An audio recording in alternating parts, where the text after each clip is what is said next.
what's your favorite? How did you get? When will I be remembered? Was it ever? Where did all the we know? Oh, forget it. Soren, Bowie, Daniel O'Brien, two best friends and comedy writers. If there's an answer, they're gonna find it. I think you'll have a great time here. I think you'll have a great time here. So, hello again and welcome to another episode of Quick Question with Soren and Daniel, the podcast where two best friends and comedy writers ask each other questions and give each other answers. I am one half of that podcast, senior writer for Last Week Tonight with John Oliver, author of How to Fight Presidents. And enough about me, because I'm joined as always by my co-host, Mr. Soren Bowie, the birthday boy. Soren, happy birthday! Thank you. I'm Soren Bowie. I am the writer for American Dad, and whether you know it or not, all these fireworks, all these flags, you're celebrating me. You're celebrating my birthday. Red, white, and blue happen to be my favorite colors, and I appreciate all that you've done in hanging those across your balconies and what have you.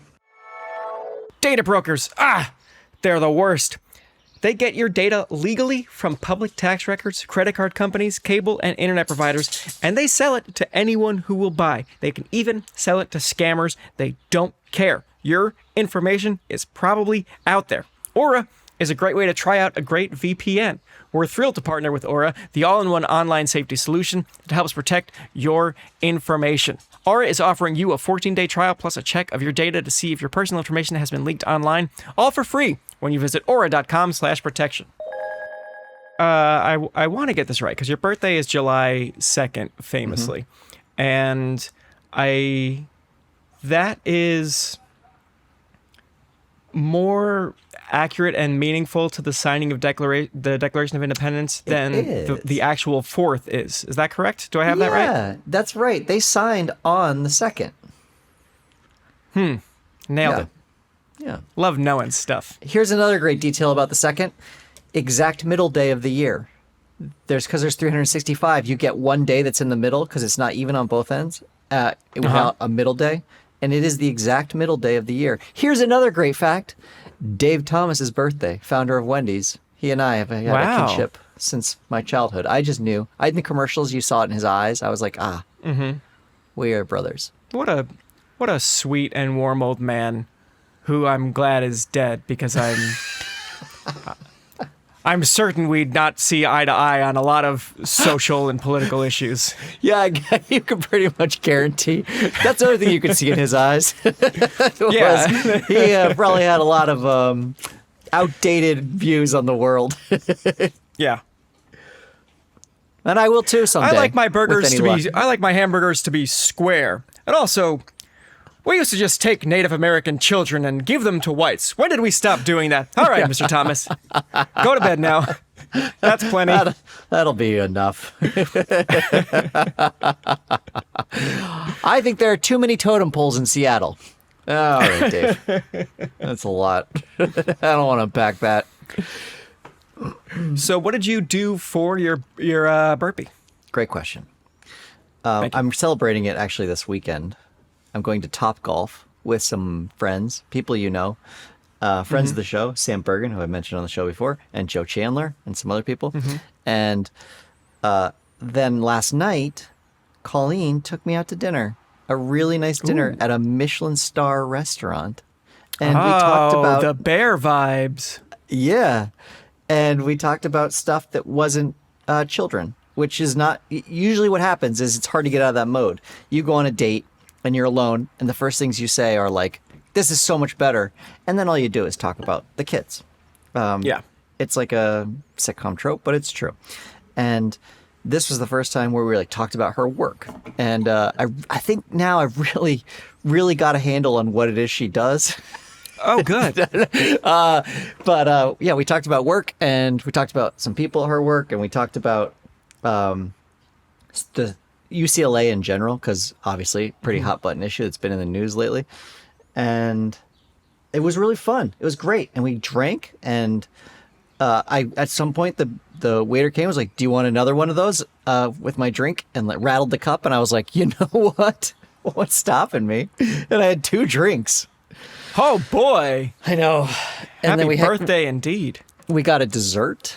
It was just great. It was a wonderful night. And during the day, I did all the things that I wanted to do because I'm on hiatus and no one can stop me. I went to the gym and I went to Whole Foods and got a salad and talked to a guy about converting our garage into a more usable space. Cool. Yeah, it was a great day. From it to what? Not an ADU, but like basically a better office than what I'm currently sitting in. I frame pretty well here, but this is, you've known in the past, this is not a nice space. I'm surrounded by a lot of cobwebs and crumbling walls and, just general garage stuff like bikes and paint thinner. And this would be an opportunity to change some of that. Separate one space just for storage and then have another space that's like almost like a living area. There'd be like a TV, a couch, a big wide door that would open up. So it's like an indoor outdoor space and then a little office just for me. Wow. Yeah. That's some real fun birthday stuff. I celebrated your birthday at sea. I'm on. Thank you. Thank you. As I insisted. A week off from work. If you couldn't tell by the way I'm dressed, I'm in vacation mode. Forgive me. For my tone, I'm on island time. So I went out fishing yesterday on a boat, and I had a sandwich in your honor. I mean, part of it is your honor. It's your birthday, so I'm eating a sandwich, your favorite food. But another part of it is I was on a boat, so I pack a lunch for myself when I'm on a boat. And even though I'm not the biggest sandwich guy in the world, the sandwich is part of it. That's part of packing a lunch because it packs better than other things. And it was a very exciting time for me because we don't have bread in the house almost ever because it's because then I would make sandwiches. I would be too tempting to make sandwiches, and you just don't need the carbs of bread all the time. And so when I knew I was making a sandwich, I had to make a special trip and get like a roll, like a Portuguese individual roll. And then I spent the day before fishing, like preparing my a grilled buffalo chicken sandwich with some fake blue cheese and some fake American cheese and some vegan bacon on there as well. And no rabbit food because this is my special treat for me. Yeah. And I just made like a perfect buffalo chicken sandwich to have for like a 10:45 a.m. lunch because the boat leaves at 7:30. And Also, when you packed a appetite. sandwich, that's all you're thinking about. I Like know. you got a sandwich just burning a hole in your cooler or whatever you brought it in. All you can think about is like, I got that whole sandwich waiting for me. And so like you always end up eating it like before 11. It's just the way it is. I've now made this mistake multiple times where I've needed a sandwich, and so I make it the day before, and it usually involves like baking it or broiling it, doing some kind of like cooking mechanism, and I get so disappointed because it comes out perfectly and it looks great. I'm like, all right, now to wrap it in foil and refrigerate it until tomorrow, where I will have it and it will be worse. I need to get to a point where I know to make 2 sandwiches anytime I need a sandwich in the future, so I can have one when I'm cooking and then just have the other one later. Save that type of sandwich for when you're gonna be eating it right away. That's not practical to then like put that in foil and let it sweat inside there and get moist and cold, and like the way the cheese kind of coagulates. Why don't you just make yourself a cold sandwich? Are those not appealing to you? They're not appealing to me, no. All right. Okay. The other thing that's like that I'm not super proud of with my sandwich obsession is that people are like, "Oh, you like sandwiches? Yeah. Like, what's your favorite sandwich?" When they find out, because they also will have one, and I'll be like, "Turkey," and they're like, "Oh, fuck you! You don't know what you're talking about." But if you make like turkey from where? Whole Foods, wherever. Who cares? I do like cold sandwiches, and like I think that there are times where like a cold sandwich cannot be beat. A hot sandwich can't touch it. And that's if you have exactly the right type of turkey. It's shaved really thin. You put on some either some smoked or some regular, the very thin cut provolone. Sorry, Daniel. Some shredded lettuce. That's important. Mayonnaise or some sort of spread that they maybe at the fancy ones are always like, oh, we do mayonnaise, but instead we call it aioli and it's got sun-dried tomatoes in it. And you're like, yeah, Sure. okay, that thing that's gonna make my sandwich wetter. Give me that. And then like some tomatoes and onions. Like the combination of tomato with mayonnaise, there's something magical that happens there. You know, from like a Wendy's chicken sandwich. That like there's something that magical that happens when tomatoes are right next to mayonnaise, where like the taste together is nectar of the gods. And so I getting a cold sandwich like that, like I could eat that any day and be so happy. And I saw your sandwich on the boat because you did send me a picture of it, and I was like, fuck, that's a good looking sandwich. That definitely looks like a hot sandwich. Did he go somewhere? And it looks professionally made. So I was like, he went somewhere to get this sandwich. Now hearing that you made the sandwich yourself, big plus, that you made the sandwich the night before and then ruined it, makes me. But you've dropped down the. Well, I'll call it the totem pole. We're talking about the totem pole today. Yeah, drop down the totem pole a little bit. I wish we weren't. I wish we just let that drop. No, I'm bringing it back. Okay. I did have the best sandwich of my life recently, and it's like everything about the store is something I respect. The place, first of all, is called Lunch Sandwiches. Yeah. No frills about it. It's just this place is called Lunch Sandwiches. If you're Googling lunch sandwich because you're thinking, what are some good ideas for lunch sandwiches, this place is going to come up, and I really respect that. They don't have their own like shop or storefront, really. There is a barbecue joint that they operate out of during the day before the barbecue joint is open. And they're only open 3 days a week, and only from like 10 to 1 or 10 to 2 or something like that. It's just a few hours of operation a week. They just make sandwiches, and all their sandwiches are so I've only had one, but Shay had a different one, and we both loved our sandwiches. They like, even a small size is maybe 2.5 meals of sandwich, and it's just so fucking good. And I have nothing but respect for a place that was like, we make sandwiches, come in here for sandwiches. It's 2:00, we're done now. We work 6 hours a week and then we leave. Goodbye. Yeah, you know those places are gonna be the best because they don't survive otherwise. There's a place called Gauco's in Los Angeles that is like a store that has every single soda, discontinued or not, that you can imagine. Also some very rare weird candies. But it's in East LA. It's beautiful. It's like it's some guy who grew up and was still like kept his childhood dream of being like, someday I'm gonna have every single soda that there is. And so he created this place. But in the back, they'll also like make sandwiches. It is not advertised outside at all. It's just like, oh, and also we do sandwiches. And you just know, like you walk in there like, yeah, this must be good because there's no way this survives otherwise. Like this is a word of mouth place exclusively, and it's working. And it was. It's delicious. Oh, I also forgot to mention the turkey sandwich. You got to have like a great bread. You got to have that's like the basis of the whole thing. I love a shop that operates like some male bees, where it's like, I was born, put on this earth to impregnate the queen, and then as soon as that's done, I die. I don't live anymore. I'm gone. I did the thing I was supposed to do. Yeah. You get the sandwich and you watch them turn the sign around that says closed. Like, we did the sandwich for the day. We're out of ingredients. There used to be a pizza place years ago near me that they operate like Franklin Barbecue in Austin, where it's like, we make every pizza from scratch. We make 75 pizzas a day, and then we close no matter what time it is. This is like the amount of pizzas we will make, and then that's it. Then we're done making pizzas today.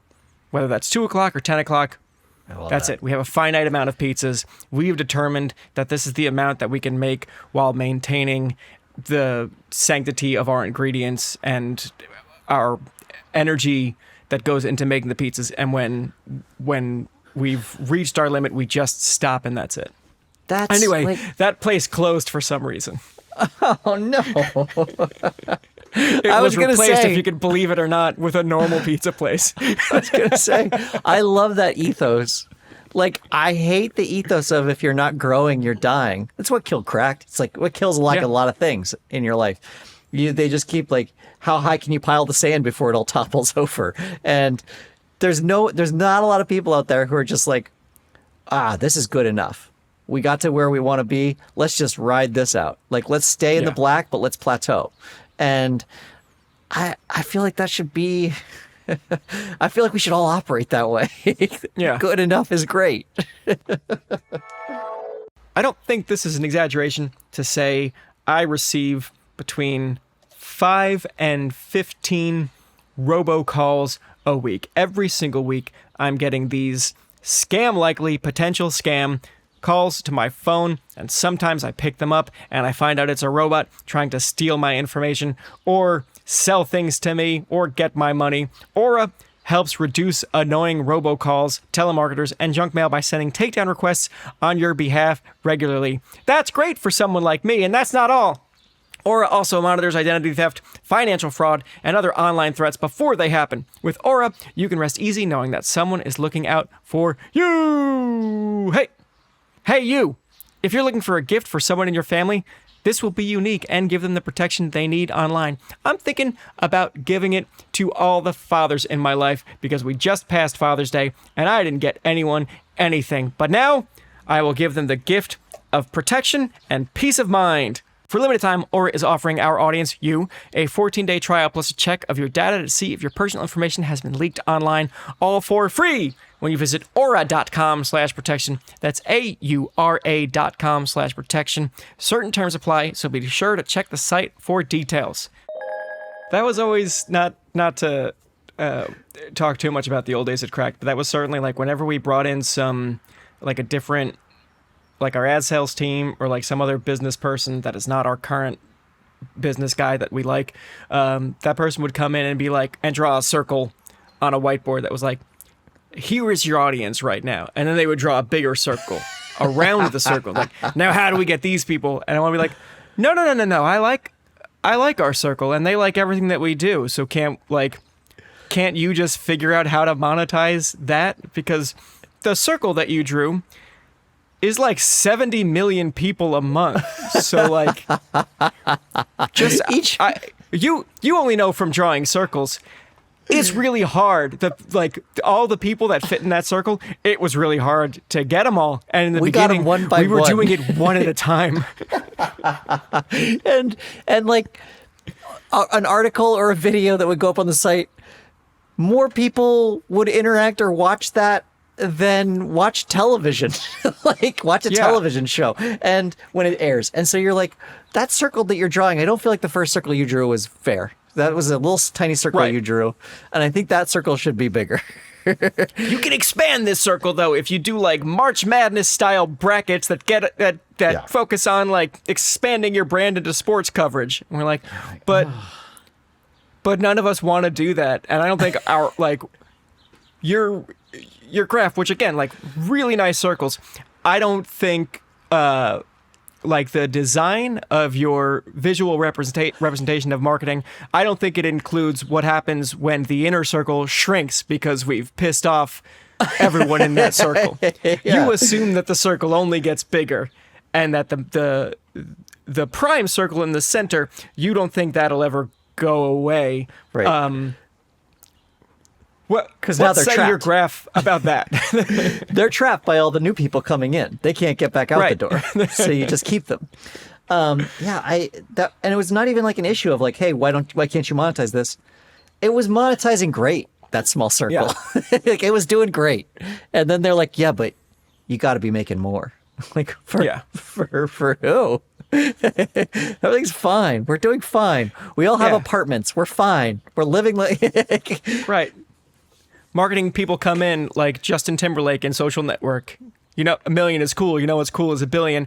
Everyone liked Justin Timberlake's character in that movie, right? He was one of the heroes.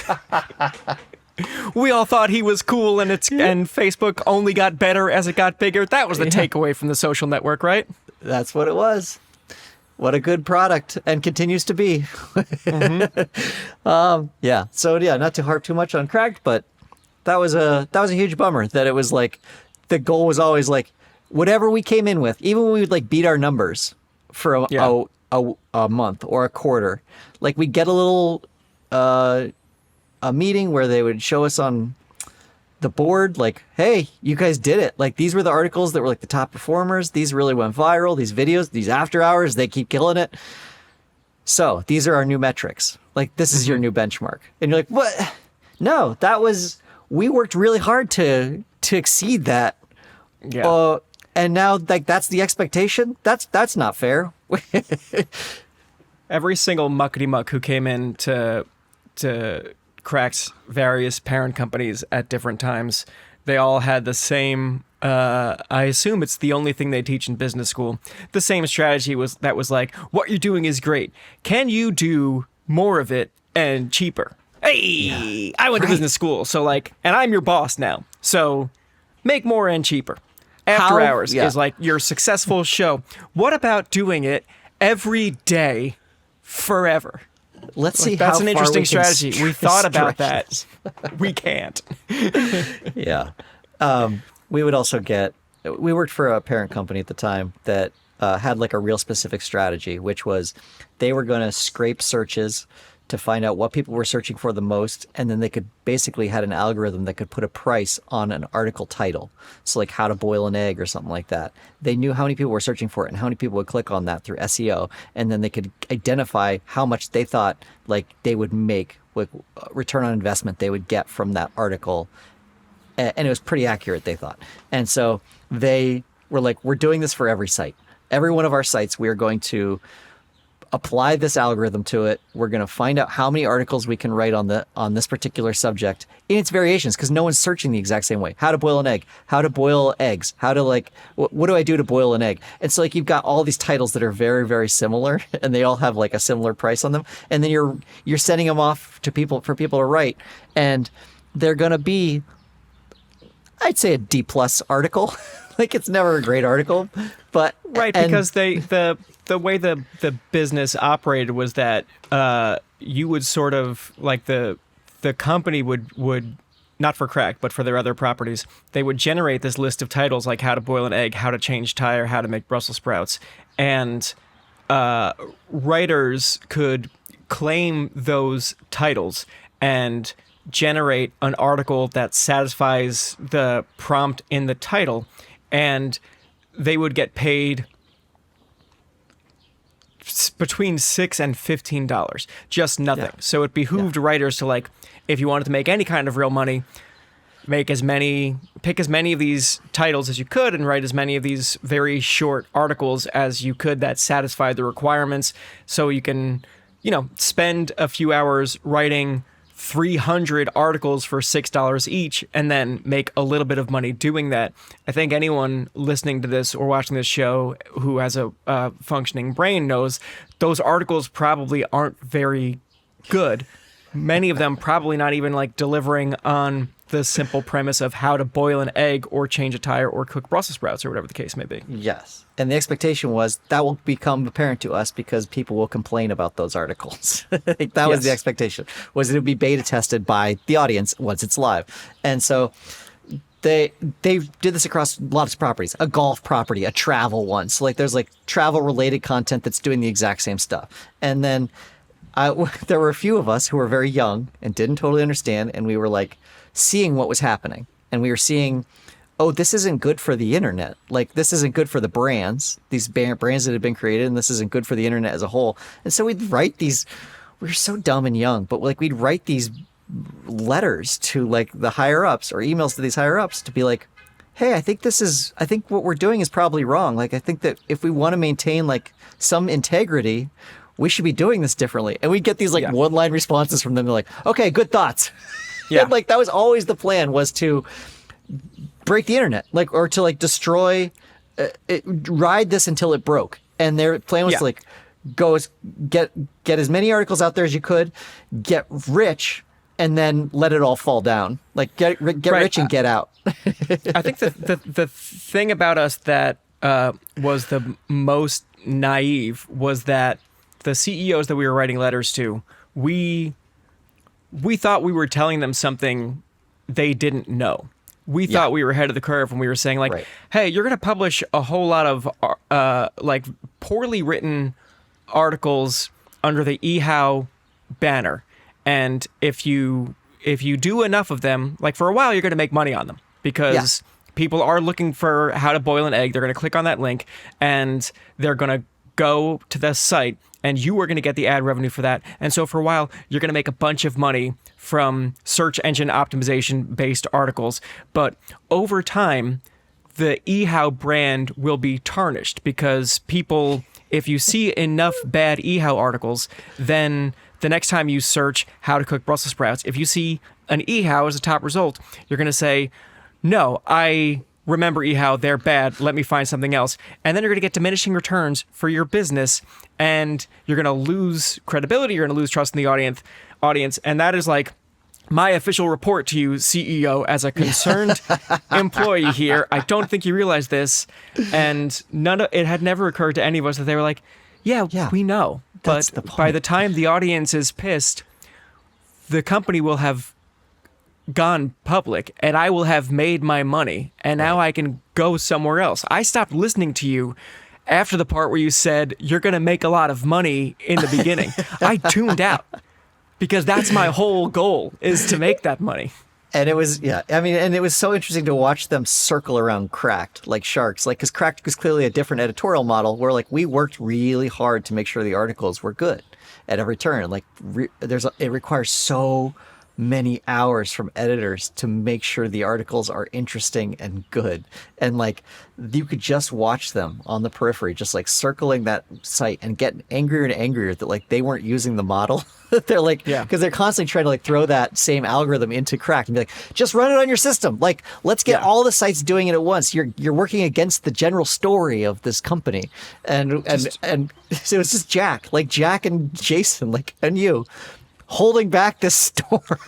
Being like, we're not going to do that. Here's why.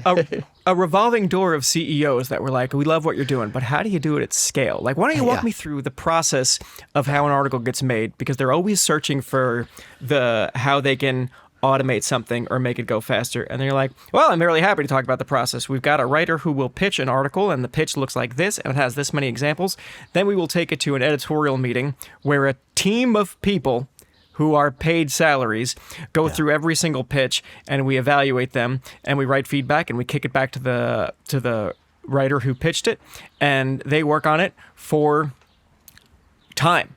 They work on it like we don't say turn it around tomorrow. We give them as much time as they need to hand in the drafts of these articles. Then a well-paid professional person who trained for this will edit that article to get it into shape, and then one of our designers will make it look nice for the website and add visual jokes. And all told, this is often a 5-week process that involves between 4 to 7 salaried employees putting in many hours to do their job, completely separate from the man hours of the writer who writes the article. And the CEOs, you could just see the life drain from their eyes when they realize nothing about that process can be scaled or automated. And their dream of making Cracked faster and cheaper and still good vanishes. And so they just ultimately decided that the still good part could be an afterthought. Right.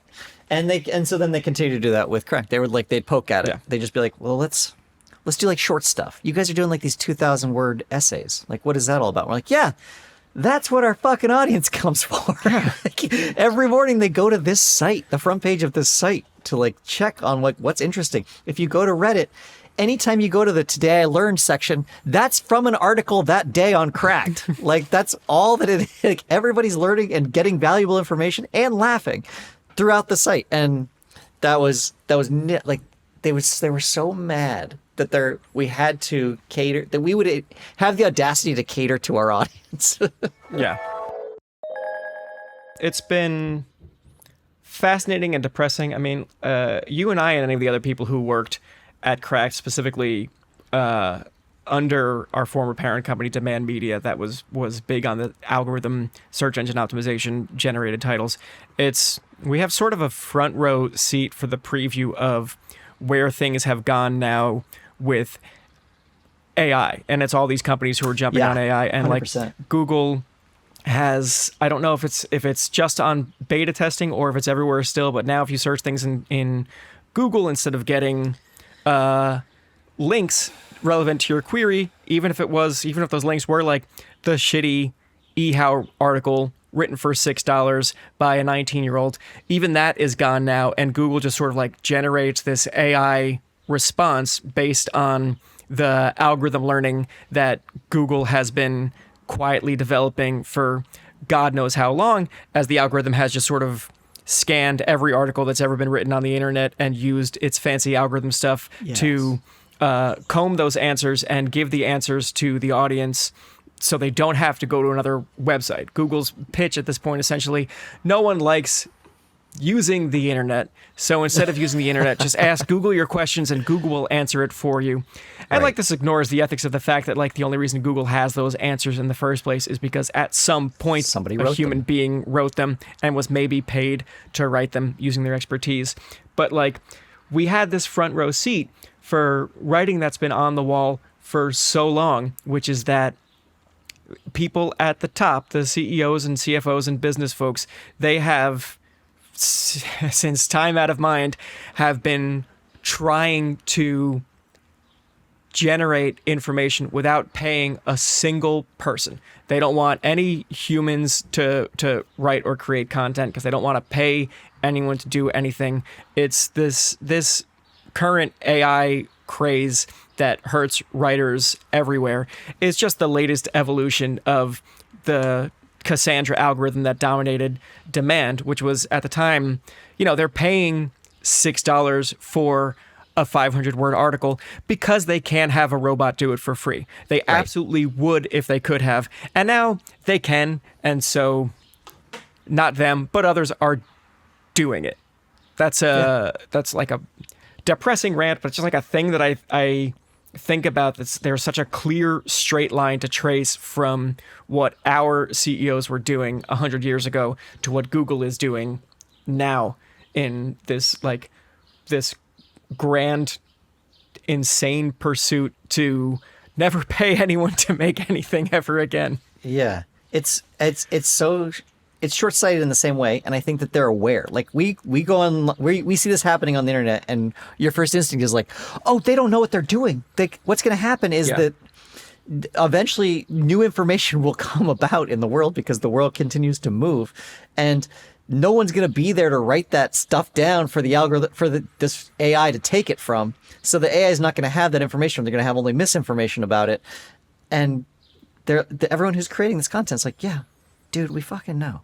We're getting rich right now, and then who cares? It's the exact same argument we had 100 years ago, where it's like, well, if Google AI is generating these answers, the answers are not going to be as good as if a human with expertise was doing it. So once I tell you that, what's that? You don't care about quality? Oh, I see. Oh, then yeah, your business model makes a whole lot of sense. I see. Oh, yeah, that's smart for you. Quality doesn't matter. Oh, interesting. Okay. My name is on this, Yeah.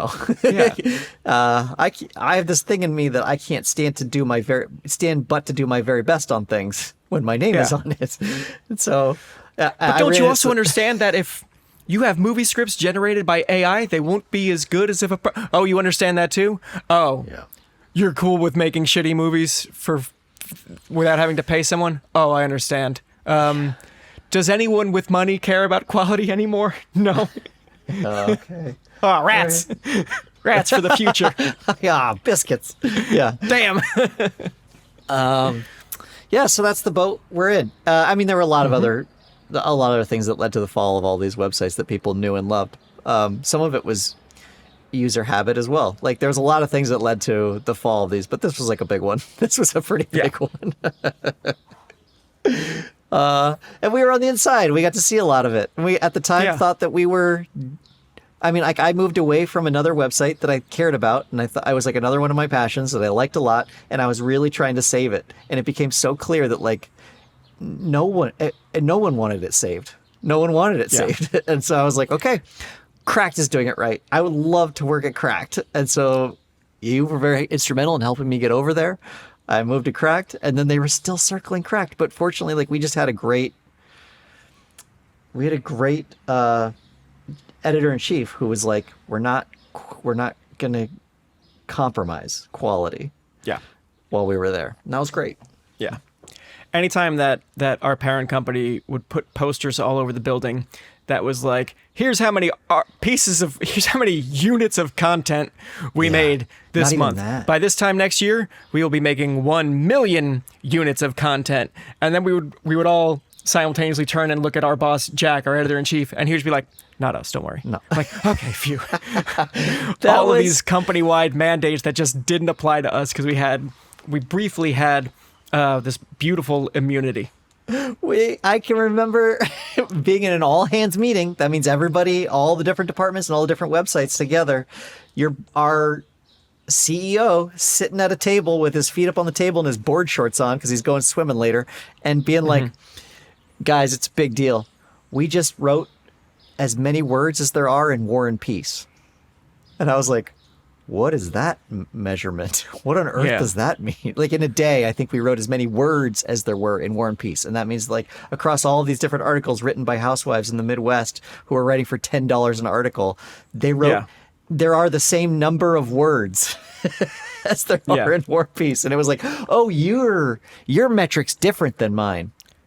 Yeah, This no, might that be makes bad. sense as like a quality rubric. I remember like famously, when Tolstoy handed in War and Peace, his editor was like, I didn't want to say anything because you don't want to interrupt someone when they're pitching a no hitter. But you don't like jinx it. when you wrote, it truly was a peaceful war to close out the book. I was like counting. It's so many words, dog. It's like the most fucking words of any book. Like, I don't know if that's what you were going for. It should have been, because that's what makes books good, is the amount of words. nailed it. And like, you just knocked it out of the park. I'm not even going to edit it because I don't want to touch the amount of words. Yeah. Now I saw you use some of the same words over again. I think that was a fine choice. I mean, you got to figure out, there's only so many words, right? What are there, 27? Yeah. And you had to use some of them over and over again, and that's fine. My only pitch as your editor is, because I know like the ending is really tight, but just consider, and that's the truth. Like, just a few more words at the end of it. You finish the book and then just say like, and that's the truth, or, and I really mean it, or to be continued. That's just off the top of my head, 3 more words to just like Leo. to really push us over the edge. Leo, I'm loving the story. I'm just thinking, like, how do we push this to the edge? How do we make this at scale? Like, you've done a nice job with this book, but this is just one book. How do we make this book at scale? Tolstoy, here's the circle of writers of audience members that read your book, and that's great. But here's a bigger circle. Do you think you could do War and Peace as, spitballing here, but do it, March Madness style bracket, where like war is one division, peace is another division, and then you just sort of like seed who's gonna go against whom? I think it could be really great. I think and in fact, I'm going to tell you now, we got to do it because I already sold the idea to Old Spice. So we're going to be doing it. Old Spice is really into war and peace brackets for March Madness.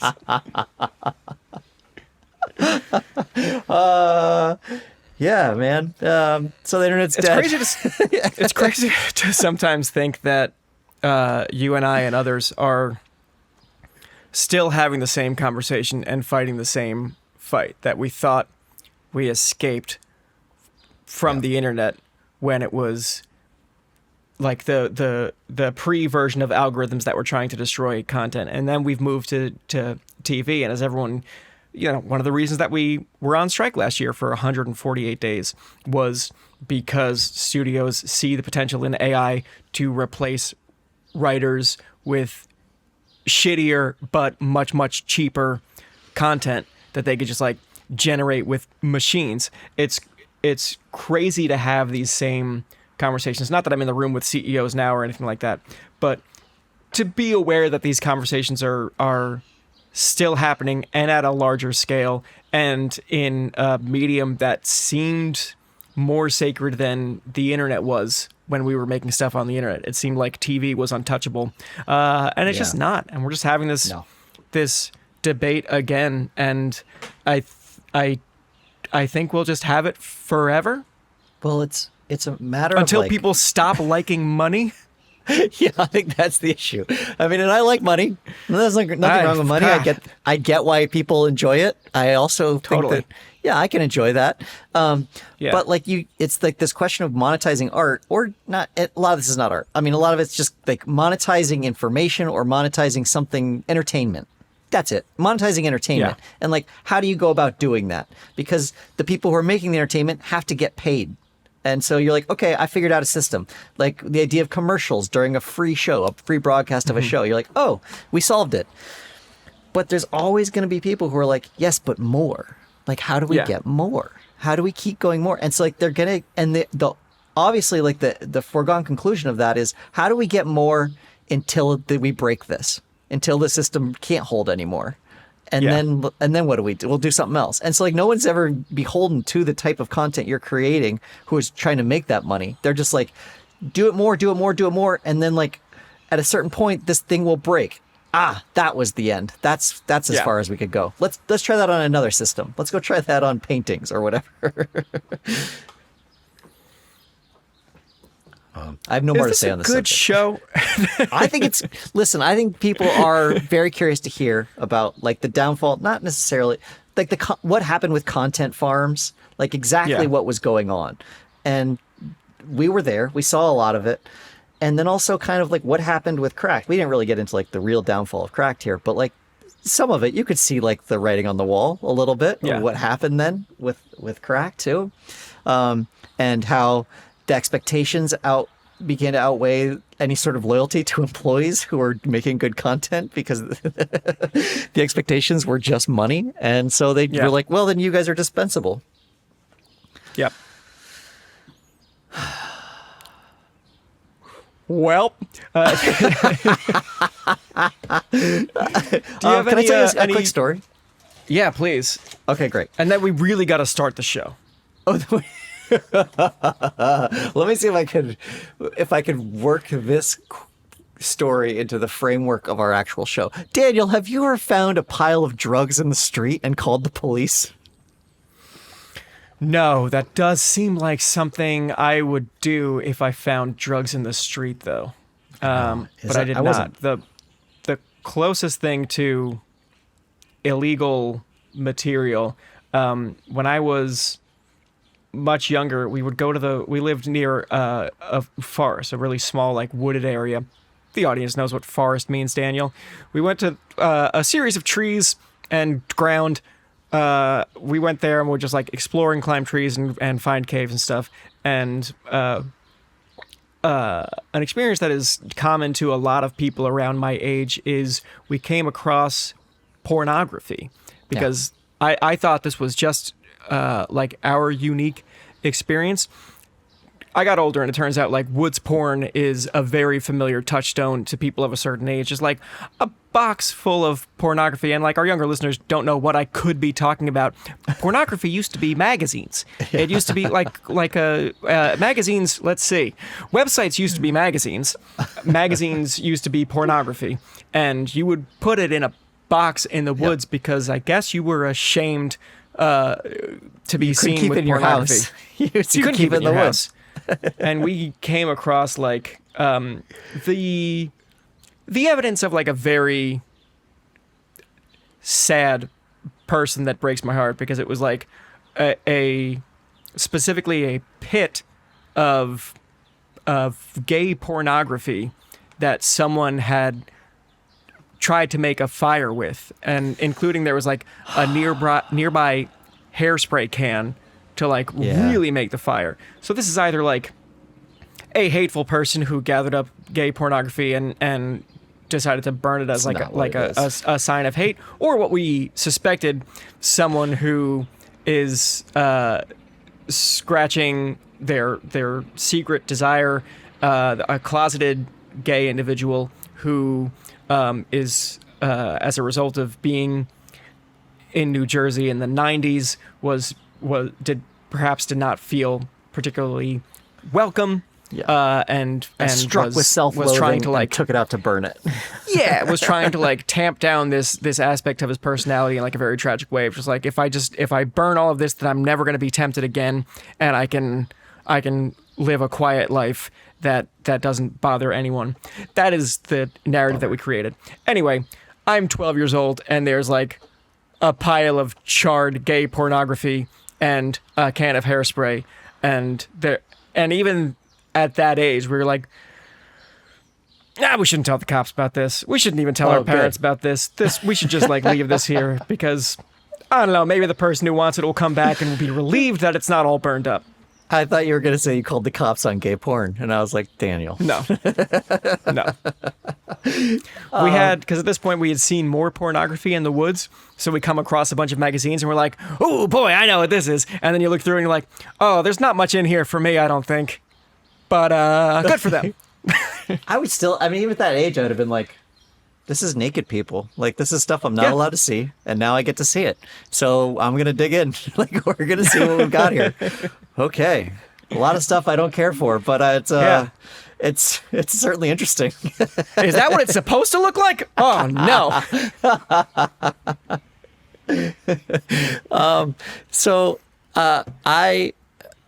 I recently called the police on a pile of drugs.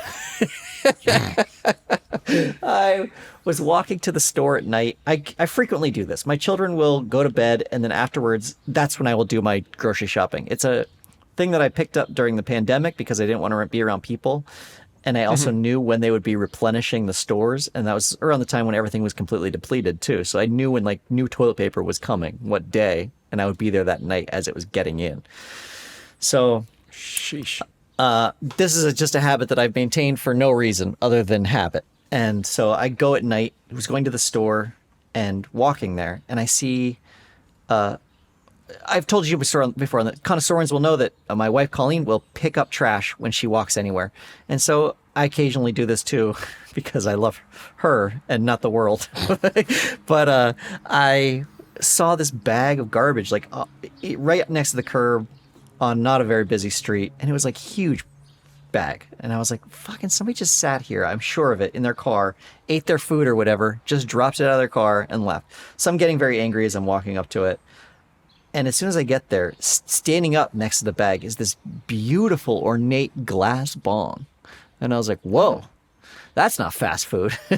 Or do they give these they give these away in Happy Meals now? And so I just sort of like look a little bit in the bag, but it's dark and I can't really see what it is in there. But there's like a lot of stuff that does not look like food at all. And I was like, okay. I leave, I go to the store, and as I'm coming back, the bag is still there. So I take out my flashlight on my phone and I kind of look in there, and it's just like a lot of there. I can see weed, first of all, in there. There's like these really nice looking buds inside of like a sealed container. There were several different bongs, and then there were some other devices I've never seen before. Nice looking buds. Nice looking buds. That should have been the name of our podcast. Nice looking buds. It is a nice haircut you have now, Daniel. I didn't mention it earlier, but you're looking sharp. I don't like it. We'll talk about it later.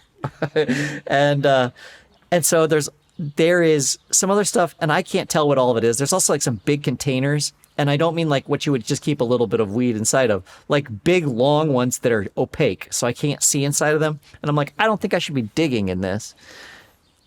I also don't want to leave this here because for a lot of reasons. One, it's right next to my son's school, and there's camps that happen every morning right there. So tomorrow morning, somebody's going to find this on their way to camp. The other thing is that I'm not entirely sure anything in here is actually illegal, and this looks like several $100s worth of stuff, and I would want this back. So I was like, is it possible, like, if it's not illegal, like, would you just go to the police and be like, hey, I accidentally left all my, like, a bunch of weed paraphernalia on the side of the street. Did anyone turn that in? The same way you would with your wallet or whatever. Yeah. And so I was like, I don't really like the police, but I feel like maybe they should be called here.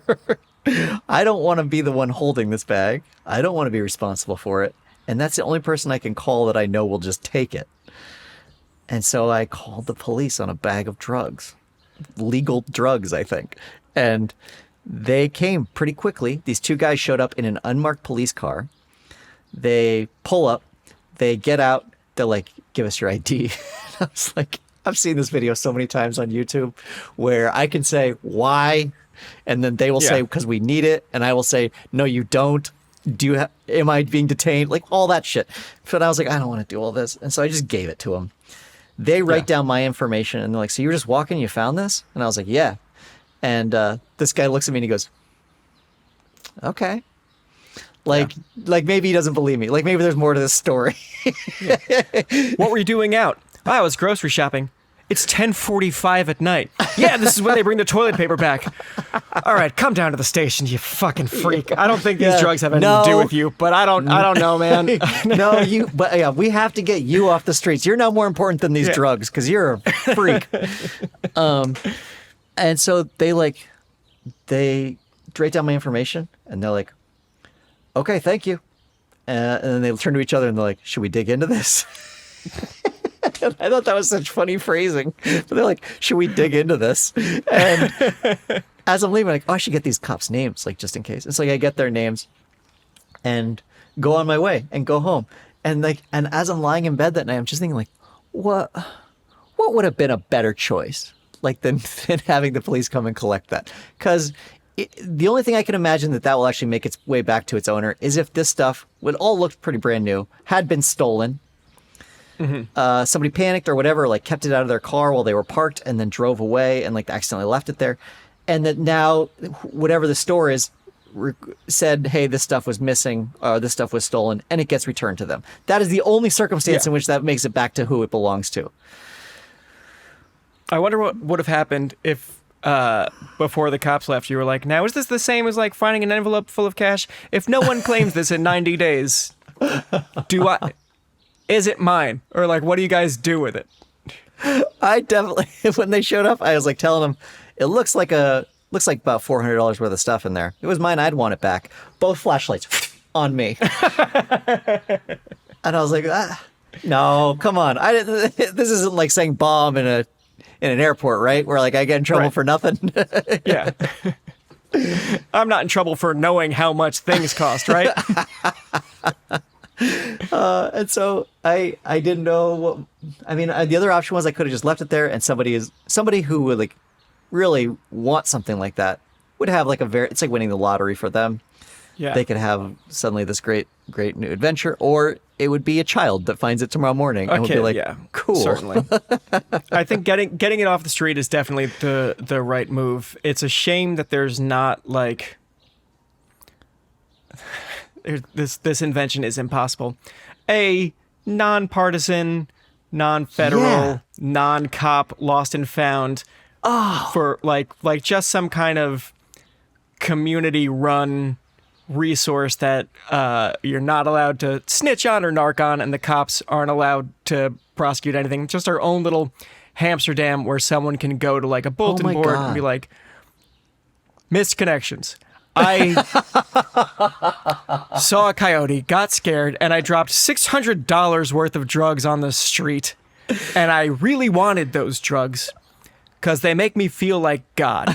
So if anyone found those drugs, I would really like them back and to not be in jail for having them.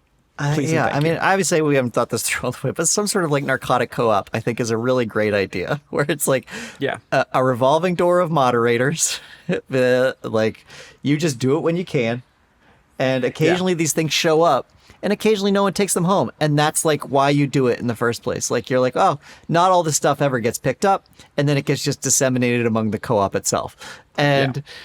I think that is a great idea. Some impartial group that you could just like turn these into and be like, hey, this will at least get used now. This will belong to somebody, as opposed to throwing it in the trash or burning it, which they would probably do at the police station. I would also like this for my bike was stolen in college because bikes get stolen all the time, and I rode my bike to a friend's house and normally lock it up, but didn't think I needed to because I drove right into her backyard, left the bike there, went inside. We spent the whole time in the kitchen making a cake. I came out. Someone had walked into her backyard, taken the bike, and left. And I didn't call the cops about that because fuck cops. But there's a part of me that really wanted to like put a bullet in somewhere that was like, listen, I know you stole my bike.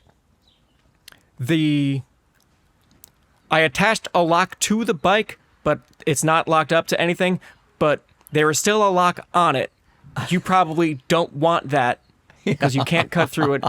I have the key to it and I want it back. Also, it's a shitty bike. The pedal keeps falling off. I carry the tool with me to get the pedal back on there. I just want you are probably unhappy that you stole a lemon. You're not in trouble with me. I just want it back. I'm sure you don't want a shitty bike and you're just going to leave it somewhere or throw it into the water because we agreed that would be an interesting thing to see. But just you and me, if you took my bike, let's just you and me talk. No cops, you're not in trouble. We don't need to fight about this. I want my bike more than you do. Just give it back to me and we can walk away. I will give you something. There should be a system like that. I mean, you think about when you find wallets on the ground and you're like, oh, I found somebody's wallet. Oh, this was a wallet that was stolen because all the cards are spread around it and like that. But it's like you can't just give that back afterwards. A system in which you could. A system in which like you steal something, you got what you wanted from the circumstance, but understand that everything else that you don't want from that like purse or wallet is super valuable to the person and they would love to have those things back. I had a wallet stolen when I was in California and I'm sure the person who stole it was like, good, cash, and like a credit card. I can use this for a little bit until it gets shut down, which will happen quickly. You don't need my driver's license. I need that. It's such a pain in the ass to get another one. My social security card was in there. You're not going to do anything with that card. I mean, I'm not going to do anything with it either, but I don't have one now because it was in my wallet that got stolen. And like, again, we're not gonna involve the cops. You can just mail me my social security card because I might get hired somewhere and they're gonna want a photocopy of it, and that would be convenient for me. You can have whatever you stole from me and spent. We're cool. Give me my license because it's a pain in the ass to get a new one. Yeah. So you cost me a trip to the DMV, and that's a whole day. Like, if I could just have that back, it's not doing you any good. A library card, I've already had to go back in there and get 2 new ones. I would love not to have to do that again. They don't like me. I'm on thin ice at that library already. Just give me the card back. Do you know how hard it is to do things without your credit card, driver's license, and social security card? It's tough, man. I'm going into bars with a passport. You jerk. Come on. I'm with you. I understand. There's I believe in the ethos, don't put all your eggs in one basket. You're absolutely right. But this is a lesson learned for both of us, I think. Yeah. All right. I would love that system. Maybe that's how we save the internet. That's the some sort of operation like that. I think people would be visiting there every day. Yep. I think we've pitched Craigslist. Oh, yeah. Well, that's our show. Soren's going to wrap it up. Hey, everybody. You did it from memory last time. You did such a good job. You've been listening to Quick Question with Soren and Daniel, but of course you know that already. You can follow Daniel or I on Blue Sky. Just go search our names. We didn't check in on Blue Sky. We didn't mask them or anything. And you can still follow Quick Question on X at QQ_Soren and Dan or something along those lines.